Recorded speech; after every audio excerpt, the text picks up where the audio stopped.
and welcome to the another episode of Pips Talks. Today, I'm joined by Zain Zaigham, who has recently contributed an article focusing on CPEC's security over the past year in our annual security report. So, welcome Zain to the show. Thank you, Murtaza. It's great to be here.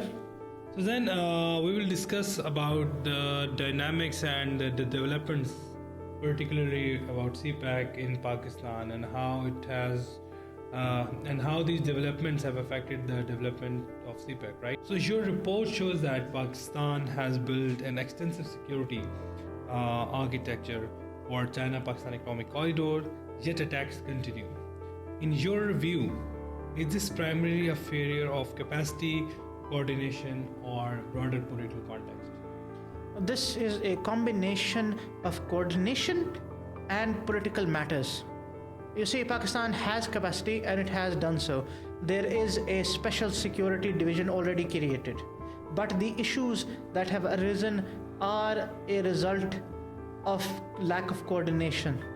There are issues specifically that make this a hazard that continue. So you see, there is an issue with coordination.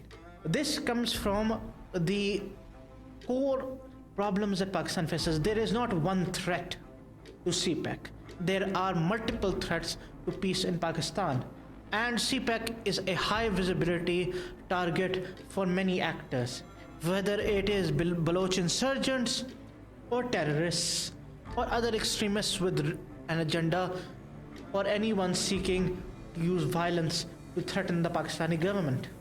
And this brings up a multi-front strain. This strains coordination more than it does capacity. You can have 500 soldiers, but you can't have 500 soldiers guarding 10 separate threats. This is the key issue.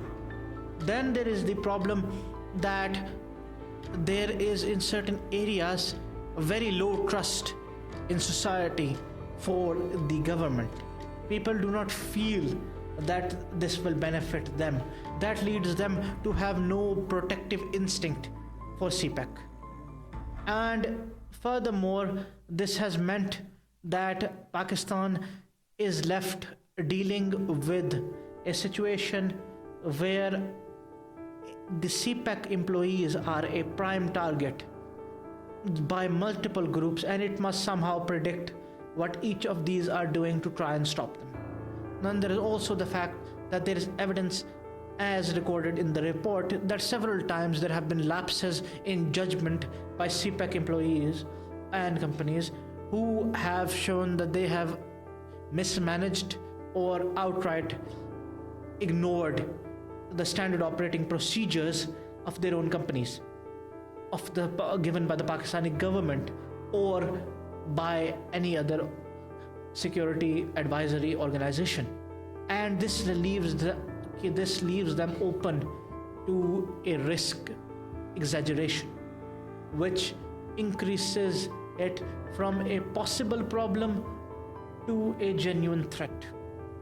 That is why coordination further needs to be defined, because you can see this, that if they are not even listening to the SOPs, then how can the Pakistani government properly protect them if they cannot even handle their own SOPs? And there is then the part that interagency cooperation is weak. It is not to blame the Chinese. It is not their problem to manage our country. It is our problem to manage them and to ensure safety and security for those who choose to invest in Pakistan, when we are the ones asking them to come and build, to come and help us. So coming to the next question that you have also mentioned in the report, that the insurgency in Balochistan it cannot be mitigated by the use of force only, right? So what else option do the Pakistani authorities have in order to mitigate the effect of insurgency and the recruitment of the Baloch people that are joining the different militant organizations? Right, Murtaza, the answer is that we need to make substantial social change as well. And this requires certain changes to the way CPEC is implemented. You see, the local people are not invested in it because they do not feel that they are gaining from it. You see, there needs to be more of a pipeline that supplies part of the benefits of CPEC to the local Baloch people. This will make them invested in it. And it comes through many sources. There needs to be some visibility of community dividends. We are used to thinking that obviously if CPEC comes, they will gain because Pakistan will gain. But this is not how the locals are seeing it. They are used to there being gains in Pakistan without them gaining anything. And this is a core cause. There is a core issue that grievances have come into existence, but there is no proper mechanism to address them. So there we need to go over a specific element, that is political inclusion. The community needs to be included in how CPEC is being implemented, so it can be implemented with the minimum amount of intrusion into their lives while giving them maximum benefits as possible. Only through this can we convince the people there to provide support, and thus we can end recruitment into organizations that seek to undermine Pakistan's development through CPEC.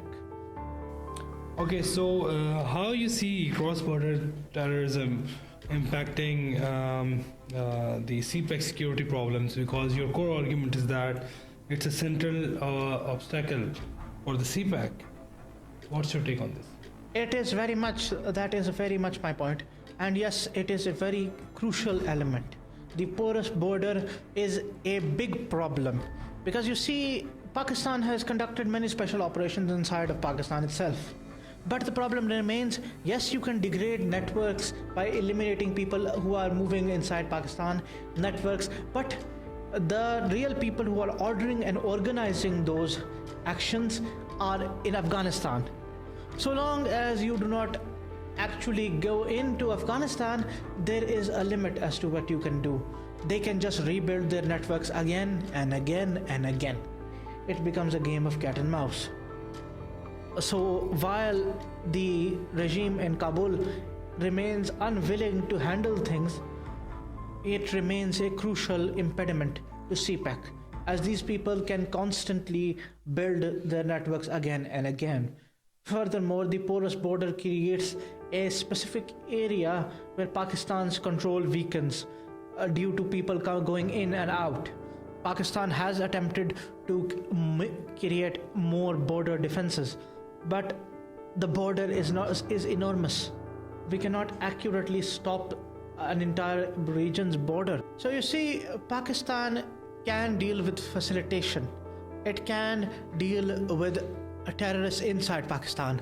But so long as there is a lack of will on the other side, or Pakistan remains unwilling to act on the other side, which it cannot do so, at least under international law, it remains up to Pakistan to appropriately handle it as best it can. But the problem fundamentally remains that there is a sanctuary for these people on the other side of the border. And so long as we are unable to handle this problem, CPEC will remain under constant danger, as no matter how many times you uproot them, they will continue to being renewed as the organizers on the other side of the border simply remake their networks. This also adds to another problem of adaptability. Because we constantly uproot them, they are able to see and learn from our methodology, and thus each time they improve and make it more difficult for us to uproot them again. This is why I use this as a central argument, because if the other side cannot be dealt with permanently, then we are facing a situation which continues to be an ongoing problem, and an adaptive adversary is not an easy adversary to be rid of. Okay, so now the last question. Looking ahead, Do you believe Pakistan's evolving soft image approach, community engagement alongside hard security can genuinely reassure China, or will Beijing continue to push for more direct control over security arrangements in Pakistan, particular to CPEC? Murtaza, that is a very good question, and the answer to this question is a simple one: yes and no. China will accept the approach, but will do so only if it is effective. China also expects other things: SOPs, audits, and security verification. And most importantly, and I cannot stress this enough, it expects these things to actually work. The Chinese cannot accept that their personnel are in acute danger in Pakistan. So they must protect their own. And if Pakistan cannot do it, then for CPEC to continue, they will insist that they must be able to do it themselves. And that is at the core of this issue. So Pakistan must continue its approach, and it must improve its approach. But most importantly, this approach must actually work for the Chinese to be accepted. The idea that Pakistan's actions are not working and yet Beijing must accept it is absurd. The actual efficacy of a plan is what defines a plan's ability to be worth anything. And that is what the Chinese expect. They are not here to ask us for our platitudes.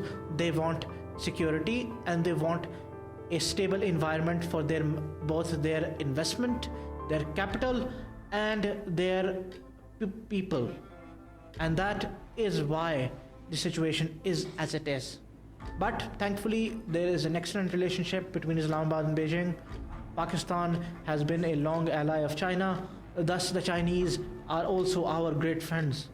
And we can expect a reasonable level of patience from them, so long as we ourselves are making the appropriate efforts. Well, thank you, Zain. Thank you for watching the show. We'll be back with another episode soon.